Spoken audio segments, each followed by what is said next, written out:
পক্ষ থেকে জানাচ্ছি যে আরজিকর হত্যাকাণ্ডের প্রতিবাদে আমাদের মুখ্যমন্ত্রী অপরাজিতা বিল আমাদের বিধানসভায় পাশ করেছিলেন যে ধর্ষণ প্রমাণিত হলেই তাকে মৃত্যুদণ্ড দিতে হবে, কিন্তু আজও পর্যন্ত এই বিলটি রাষ্ট্রপতি স্বাক্ষর করেননি, কিছুতেই করছেনও না।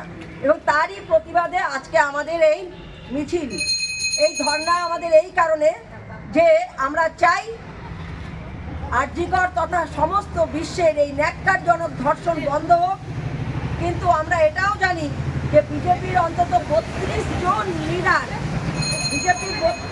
লিডার এই ধর্ষণ কাণ্ডে অভিযুক্ত রয়েছে এবং যে কারণে বিজেপি থেকে এই বিলটা পাশ করা হচ্ছে না। কারণ সত্যি সত্যি যদি প্রমাণিত হয় কোনো বিজেপি নেতা ধর্ষণে দোষী, তাহলে তাকেও ফাঁসি দেওয়া হবে। সেই কারণে এই বিলটি কিছুতেই রাষ্ট্রপতি সই করছেন না। তাই মুখ্যমন্ত্রী আমাদের বলেছেন যে আমরা তৃণমূল মহিলা কংগ্রেসের পক্ষ থেকে এর জোরদার প্রতিবাদ করছি। আরজিকর কাণ্ড যদি নিন্দনীয় হয় তা সে সবার কাছেই নিন্দনীয় হোক। সবাই এই ন্যাক্কারজনক ঘটনার সবাই বিরোধিতা করুক এবং আইনে পরিণত করুক। যদি ধর্ষণ প্রমাণিত হয় তাকে মৃত্যুদণ্ড দিতেই হবে।